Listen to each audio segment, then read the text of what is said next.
قرآن حکیم نے اس مبارک صورت میں یہ بات بھی سمجھائی کہ تمہارے لیے جو اہم چیز ہے وہ اطیعوا اللہ و اطیعوا الرسول ہے۔ اللہ کے رسول کی اطاعت، اللہ کے رسول کی فرما برداری، آپ کے حکم کو ماننا، یہ بھی ایک لازمی امر ہے۔ اس کے بغیر ایمان کامل اور مکمل نہیں ہوگا۔ دیکھو حضرت سیدنا موسیٰ علیہ السلام فرعون کو پیغام ہدایت دیتے ہیں۔ اب اس کا آخری وقت آ پہنچا۔ اس آخری وقت میں جب بحیرہ قلزم میں اس کو ڈبکیاں لگی تو اس وقت میں وہ بات کیا کہنے لگا؟ وہ کہنے لگا آمنت انہ لا الہ الا اللہ الذی آمنت بہ بنو اسرائیل وانا من المسلمین۔ مرتے وقت میں وہ کیا کہتا ہے؟ لا الہ الا اللہ بھی کہتا ہے، آمنت بھی کہتا ہے، انا من المسلمین بھی کہتا ہے۔ اللہ تعالیٰ نے فرمایا کہ نہیں، یہ ایمان قابل قبول نہیں ہے۔ کیوں؟ ان تمام لفظوں میں سیدنا موسیٰ علیہ السلام کا نام کوئی نہیں ہے۔ ایمان بغیر نبوت کے کیسے مکمل ہو سکتا ہے؟ نبی پر ایمان لائے بغیر وہ ایمان کامل الایمان نہیں ہوگا۔ صرف لا الہ الا اللہ کہہ دینے سے ایمان تھوڑی مل جائے گا۔ محمد الرسول اللہ کہے گا تو پھر ایمان کامل ہوگا نا۔ اس لیے اس سورہ مبارکہ میں بھی رہنمائی ارشاد فرمائی کہ اگر تم اللہ پر ایمان لانا چاہتے ہو، مومن و موحد بننا چاہتے ہو، تو اس کا طریقہ بھی وہی اختیار کرنا پڑے گا جو ہم نے ارشاد فرمایا ہے۔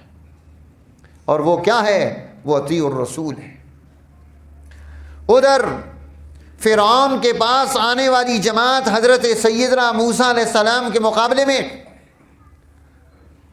وہ جادوگروں کی تھی۔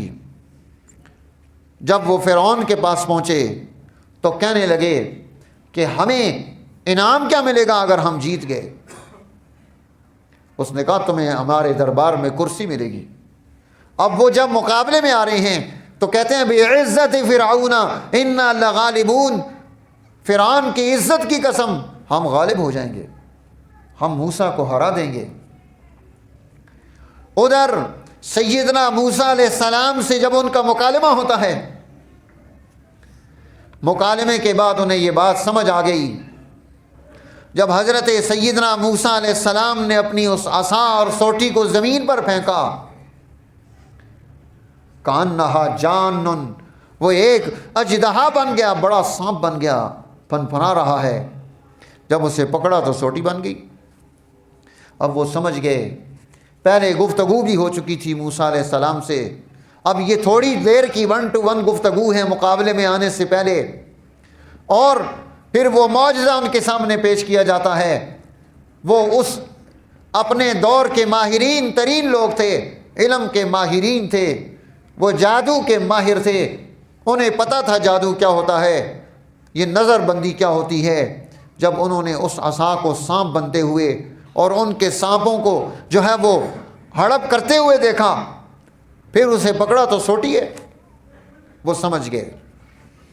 اب وہ سمجھے تو سمجھ کر ایمان لائے، اور ایمان لا کر کیا کہنے لگے؟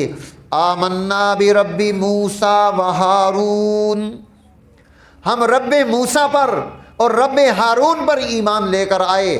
اب اللہ نے ان کے ایمان کو قبول کر لیا۔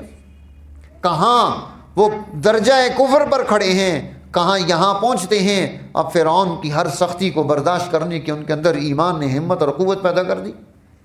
اسے کہتے ہیں فخذ ما انت قاذ، اس نے کہا میں تمہارا ہاتھ اور پاؤں کٹوا دوں گا، سولی چڑھا دوں گا، یہ کر دوں گا، وہ کر دوں گا۔ انہوں نے کہا فخذ ما انت قاذ انما تقضی هذه الحیات الدنیا، تو دنیا میں ہی جو کر سکتا ہے کر سکتا ہے، اب جو کرنا ہے کر لے،